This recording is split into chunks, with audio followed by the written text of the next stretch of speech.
जुनून जुनून जुनून। ये कोई बात हुई कि हम उसे नोटिस भेजें और वो जवाब ना दे? वकील साहब, आप इसका फैसला अदालत में क्यों नहीं करवाते? आप बड़े बड़े मुश्किल झगड़ों के फैसले करा चुके हैं। ये एक मामूली तलाक का मामला है। आप कह चुके हैं आपको जो कहना था के साहब। डाइवोर्स के कुछ कायदे कानून हैं और जब तक वो पूरे नहीं होते तलाक नहीं मिल सकता। और उसके बाद भी वक्त की एक मुकर्रर मियाद के बाद ही आप मिनी जी से शादी कर सकते हैं। शादी की बात कहां से आ गई बीच में?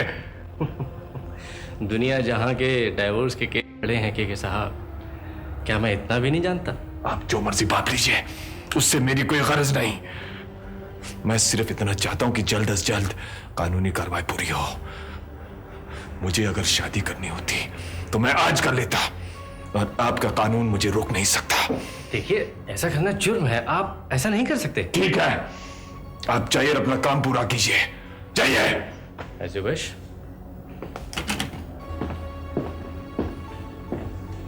केशव, केशव, वो वकील ठीक कहता है। तुम्हारा जो मकसद है शादी का, वो कानूनी कार्रवाई के बाद ही पूरा हो सकेगा। उससे तुम तलाक मिलने से पहले शादी नहीं कर सकते। औरत जो मेरी माँ थी, उसने कौन सा तलाक लिया उस कमीने की बीवी बनने से पहले? उसने उस मर्द के साथ शादी नहीं की थी, भाग गई थी उसके साथ।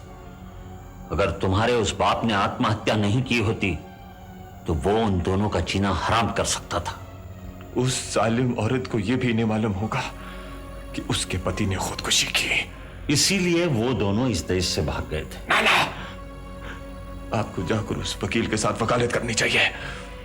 केशव, इस धंधे में रहकर अगर कायदे कानून की जानकारी ना हो तो आदमी 2 दिन में जेल में होगा और सारी जिंदगी चक्की पीसता रहेगा।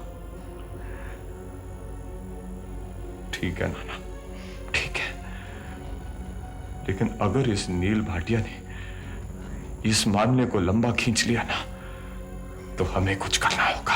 आखिर वो भी तो एक वकील है, उसकी नजर भी उस होटल के ऊपर होगी। नाना, हमें कुछ करना होगा।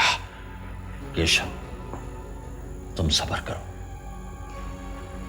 वो अगर कुछ करेगा तो हम भी हाथ पर हाथ धरे नहीं बैठेंगे।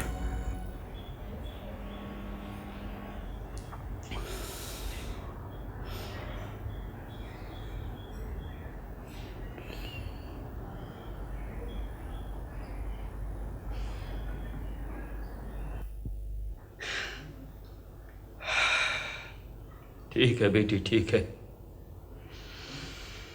मैं होता कौन हूं तुम्हारे मामलों में दखल देने वाला? अब तो तुम इतनी बड़ी और सयानी हो गई हो कि जिंदगी का बड़े से बड़ा फैसला खुद ले सकती हो। होता कौन हूं मैं?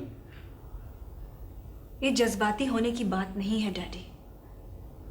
मैं भी नहीं चाहती कि हम अपने चीथड़े वहां अदालत में धोए, लेकिन उसके लिए उसने जो शर्त रखी है वो मुझे किसी भी सूरत में मंजूर नहीं है। ये मेरा बेटा है और इसे कोई ताकत मुझसे जुदा नहीं कर सकती। तू तो इसे पैदा होने से पहले ही मरवाना चाहती थी। हम उस सब पर यहां 1 घंटा बात कर चुके हैं। सुनिए डैडी, मैं अब अपने और इस बच्चे के लिए जिंदा रहूंगी। दूसरी शादी की खबर किसने उड़ाई है? पहले तलाक हो जाए, ये तो उसके बाद की बात है। दे दो इसे बच्चा, दे दो। उसकी मां इसे कलेजे से लगाकर पालेगी और तुम्हारा भी हक होगा इस पर। और इस तरह हम इस बदनामी से बच जाएंगे।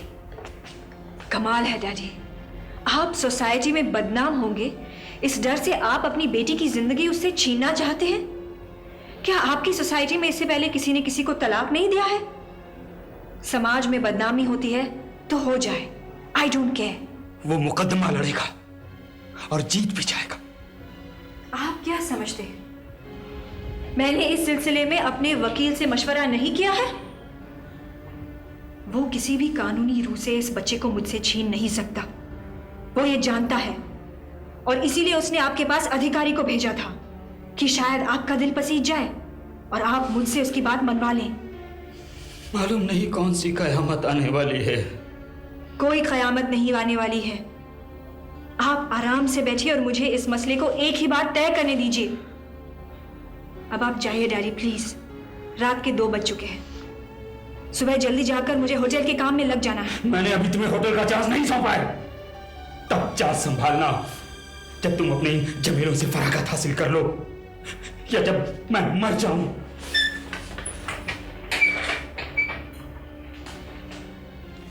ये कोई एफिशिएंसी है कि अभी तक आप लोग ये पता नहीं लगा सके हैं कि ये एडी बिल्डर्स है कौन? सर उनके दफ्तर का तो पता लग चुका है, अब ये कंपनी किसकी है ये भी पता लग जाएगा सर। तो इसमें आपका क्या कमाल होगा? ये तो केशव कलसी ने भी पता लगा लिया है। आप लोग कल तक हर हालत में मुझे ये पता लगा के बताइए। यहां बैठ के कुर्सियां तोड़ने से कुछ नहीं होगा। जी इरशाद भाई, मेरे दिमाग में एक वहम है कि ये नई कंपनी गुमनामी के गोशे में हमें तोड़ने के लिए शुरू की गई है। अब इस तरह की दिमागी टेंशन में मैं आपके इस नए प्लान पे कॉन्सेंट्रेट कैसे कर सकता हूं? ठीक है सर, फिलहाल इस प्लान को मुलतवी करते हैं। जब आपका टेंशन कम हो जाएगा तब इस पर गौर करेंगे। मेरी समझ में नहीं आता कि आजकल मेरी हर बात को गलत क्यों समझा जा रहा है।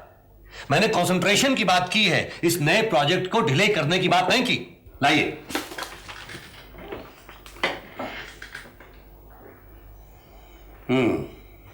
तो आपने बेडरूम में से एरिया बचा के बालकनी प्रोवाइड की है। सर हम सारे क्लाइंट्स को इन्फॉर्म कर रहे हैं कि इस प्रोजेक्ट में उन्हें बालकनी एक्स्ट्रा प्रोवाइड की जा रही है, लेकिन हाँ हम कारपेट एरिया उतना ही इस्तेमाल कर रहे हैं। वो हम देख लेंगे। पहले आप जाके वो काम कीजिए जिसकी जिम्मेदारी मैंने आपको दी है, उसके बाद इस नए प्रोजेक्ट में दखल दीजिए, वरना ये सारे प्रोजेक्ट धरे के धरे रह जाएंगे अगर हम उस एडी बिल्डर्स का पता ना लगा सके। जाइए। जी सर। लेकिन सर आप इन नए बिल्डर से इतना घबराते क्यों हैं? उन्होंने तो अभी अभी काम शुरू किया है, वो हमसे क्या मुकाबला कर सकेंगे? इरशाद भाई, बात मुकाबले की नहीं है, हमें तोड़ने की बात है। आप देख नहीं रहे कि इन्होंने अपना दफ्तर कितने दूर रखा है और काम का इश्तिहार बालील का दे रहे हैं हमारे एरिया का। कोई भी छोटी आसामी ऐसी हमाकत कभी नहीं करेगी और ना ही इतनी जुर्रत। खैर, वैसे हमारा मैनेजर ठीक कहता है, हमें अपने इश्तिहार में से ऑल्सो प्रोवाइडेड लफ्ज निकाल देना चाहिए। ठीक है सर, हम लिख देंगे कि हर फ्लैट के साथ बालकनी भी है। ये ठीक रहेगा।